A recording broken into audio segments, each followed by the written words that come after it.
I'm Caleb, and I would like to welcome you all to my reading of my story, High School DxD X Battle Cats, a story I created back in 2022 as my first writing endeavour as part of the High School DxD fan fiction scene. Chapter 1.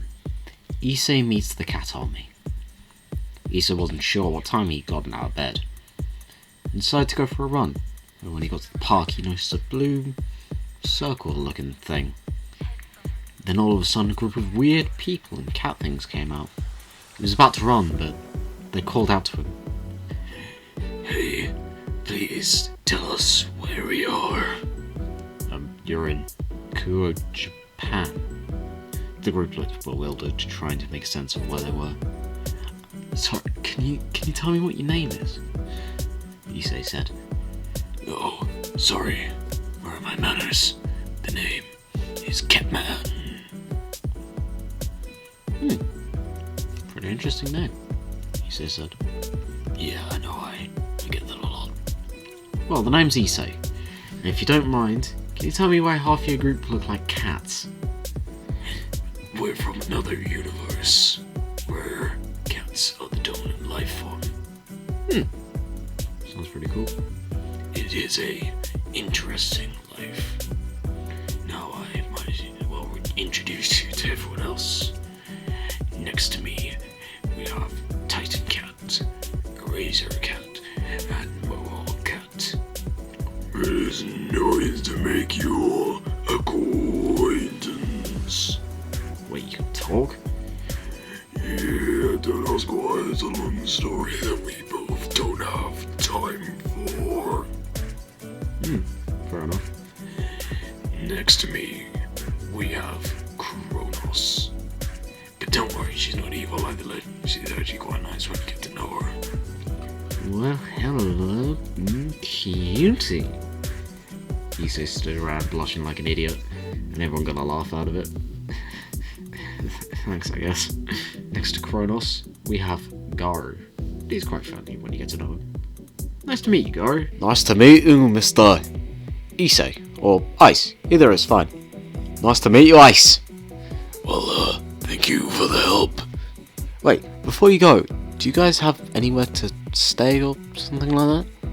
No, we don't. Well, you could come live with me if you want. My place is pretty big, and I'm really the only one living there, so it'd be nice to have some company, I guess. Are you sure?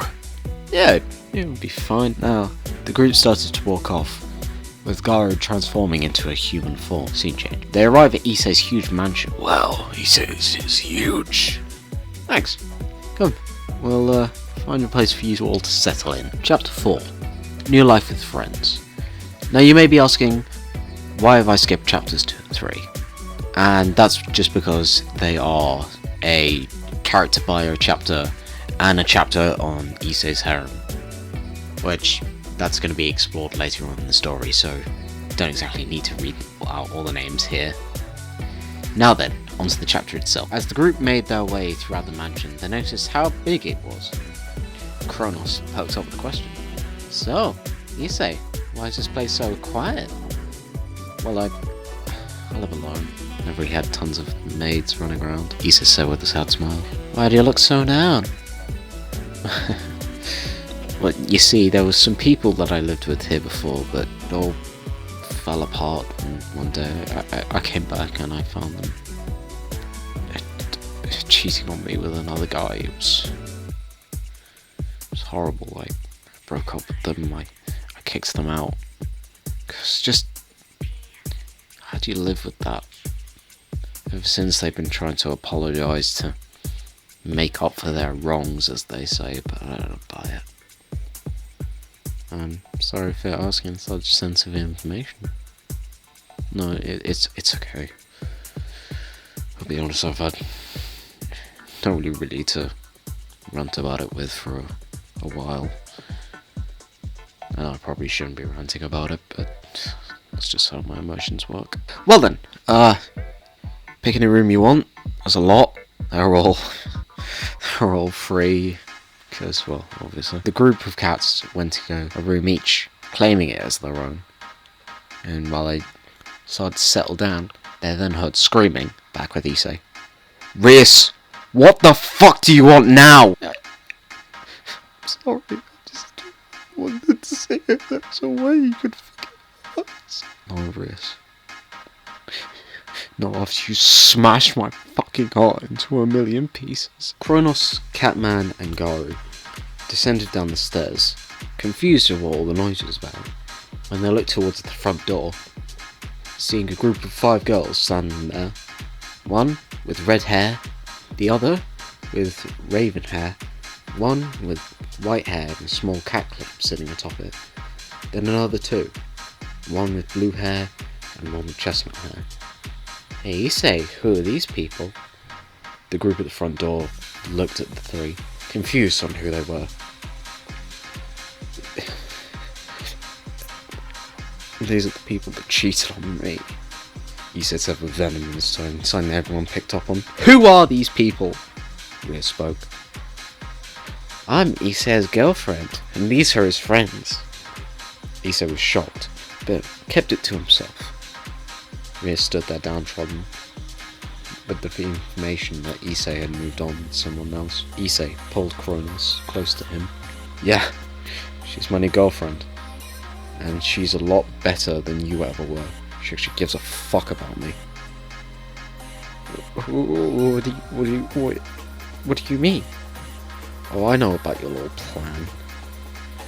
I purged my evil pieces and became a full dragon, and thanks to the help of Great Red and giving me some of his draconic magic, I revived Rain there. Do you know why? Because I wanted to know what fucking happened. And so she told me. She told me about your plans, how you used her and everyone else to make me a devil, get me out of your marriage, and do all this shit for you. Also, you could be the spoiled little princess you always wanted to be. But now, oh no, you're not gonna lay a fucking finger on her. Suddenly, a boy with blonde hair, one that Issei knew very well, came up and put a magic circle under Reus and Co, teleporting them out. Thanks, Kiba. She was getting very fucking annoying. Flashback. Issei came home to see Reus, Arkano, Zenobia, Irina, and Arcia, and Konako with another guy, with Konako sitting fully clothed while the rest were naked having sex with another man. What the fuck are you all doing? You say it's not what it looks like. I'm sorry, senpai. I didn't want to be here, but they dragged me into this. You're fucking kidding me, right? No, I'm breaking up with all of you. Issei ran out the door crying. He went to the ORC, the one place he thought he'd get some peace and quiet. Kiba walked into the ORC, expecting nobody to be there, but he heard crying and looked at his friend. Issei, bro, you okay? Do I look like I'm fucking okay? Sorry, Kiba, I'm in a very bad state right now. Kiba went over to console his friend. End of flashback. You're welcome, man. Alright. That was chapter 4. I shall see you in chapter 5. Chapter 5. Old wounds fixed and new bonds forged. Issei was sitting on the couch, chatting with Kronos. So, tell me what your universe was like. Please, I want to know more about the Cat Army. Well, it was nice. Made some friends. Knew a lot of people. Though it wasn't all sunshine and rainbows. There were many threats we had to face. I'm sorry, I shouldn't have asked that. No, it's fine. Don't apologise. Issei gave Kronos a hug and sat there enjoying each other's company until they decided to watch something. They were relaxing, watching their show when they heard a knock at the door. Hey, don't worry, I'll get it. Issei walked over to the door, opened it, his face soured. Konako, what the fuck do you want? Senpai, I wanted to say I'm sorry. To tell you what happened. Okay, sorry, I can't do, voices for women, so please do put up with me. What if I don't want to know? What if I don't want to forgive you after all that's happened? I Kaneko steals herself. I know you don't want to see me, and I know you don't love me, but please, just let me tell you the truth. Fine, I'll give you a chance. Tell me what the fuck happened, Kaneko. Thank you, Iris. Don't fucking call me that! You don't have the right. Okay, I'm sorry. I can sit on the couch. Would you like anything to drink? Tea, please. Issa went to the kitchen to make the drinks. There was many things running through his head. Too many thoughts he couldn't get out of his mind. Scene change with Kaneko and Kronos. Kaneko sat down and Kronos glared at her. What are you doing here? Here to clear up my relationship with Issei. Now, Issei came into the room with the drinks in hand. So, Kaneko, wanna tell me what the fuck happened? Flashback stopped. Everyone? Is it just me? Or is Issei not enough? I have to agree. We've only been dating for 2 weeks, taking us on one date. It's like he's scared or something. Why would he be scared? I don't know, Akano. He's not even doing all the perverted things like he usually does. Just feels like he doesn't care. Maybe he's with someone else and that's why he's ignoring us. Look, everyone, can we please just give him some space? He finally got his dream. Who knows, he may just be stressed. I get your point, Kiba, but he needs to be proactive with our relationship. Flashback end. So you're telling me, after 2 weeks, 2 fucking weeks, they thought I would have been the perfect boyfriend, without even taking what I think into account? Kronos gave Issei a hug. Sorry, Issei. Tried to go and stand up to them, but at the end of the day, they just ignored my opinion. Kaneko said. Okay, I'm in a calm enough state. Please continue. Flashback start. Kaneko POV. It was 2 weeks since they badmouthed Ice. He was trying his best to be a good boyfriend, but behind closed doors they acted like he wasn't enough. But I didn't want to know just how much of a bitch Riz truly was. We were called for a meeting and I just didn't know what to expect. I think we need to talk about Issei. I don't want to be with him much longer. He's just not what we need him to be. But also, he does hold a lot of political power, so I propose we stay with him till we found someone new. Everyone agreed but Kaneko. What? Why? Why would you do this? I thought you loved him. Oh, Kaneko, we never loved him. He's only useful because he's the Red Dragon Emperor. After Riz spoke, everything went black. I don't remember what happened, but next thing I know, I woke up on the couch. I heard moaning. It was so strange. I opened my eyes to see Riz here and everyone else naked with another guy. I felt so disgusted. Then I heard a shout. I wanted to keep space, but Riz dragged me along with everything. I didn't even want to be there. Issei got up and hugged Kaneko. I'm sorry, Kaneko, for getting angry for leaving. Just wanting to talk. It's okay, I'm sorry for not telling you sooner. Issei and Kaneko separate. But not for long as Issei kissed Kaneko, showing that he did still indeed hold a lot of love for her. Kronos sat there, a bit of jealousy in her eyes, which Issei noticed. Issei and Kaneko stopped kissing after a minute, a blush across Kaneko's face, while Issei held a smirk on his. Oh, Kronos, what's with that look in your eyes? Kronos blushed and looked away, to which Issei and Kaneko got a laugh out of. Issei then heard the doorbell, so he went and put his guard up to see a weird group. Hello? Do you know anyone by the name of Kronos? Who's asking? Kronos came to the door and recognized the group. Issei, it's okay. I know them. Ah, Kronos! It's good to see you again! So, my name is Yukimura. And I am Aphrodite. Next to us, we have Teacher Bear and Slime Cat. It's nice to meet you. Teacher Bear climbed up on Issei's shoulder. A shoulder-mounted parrot or something like that. Everyone thought it was adorable. Hello there, little guy. He put his hand on Teacher Bear's face, gently rubbing it. Teacher Bear really enjoyed. Hey, Issei, would it be fine if they stayed with us?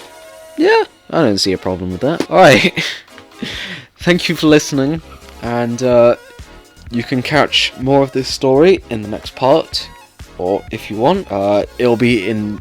A link will be in the description, but please do stay, as next up is the author insights. Well, if you made this far, well, thank you for sticking around and listening. Now then, this is the author insights. So, as I said in the beginning, I wrote this story back in 2022 as my first, let's say, foray into the world of writing High School DxD fanfiction. And if you've clicked on this from my community posts, then obviously you know how long I've been at this and with all the stories I've written so far. But I think to give an insight on this story, and of course I'll be continuing to doing this all parts from here on onwards.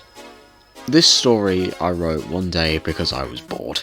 I'll be honest, I was bored, I was sitting on my couch, and so I started writing this story, especially with the idea being obviously based on like our what if Battle Cats in High School DxD story. And I still play Battle Cats to this day, so I've been thinking about maybe making a sequel to this story, but that'll be pretty far off. But I just think there's something very special about this story, and to everyone who reads or now listens to it because of this, I want to thank you for listening and for reading. I'll be more insightful on the story as we go along, as I'll have more to talk about, especially with later chapters and ideas for later chapters. But for these first sort of 5-6-ish, well, obviously 2 parts are a bio and a harem chapter, but I really wanted to kind of set the pace, so to say. So I shall see you in the next chapter. Thank you and goodbye.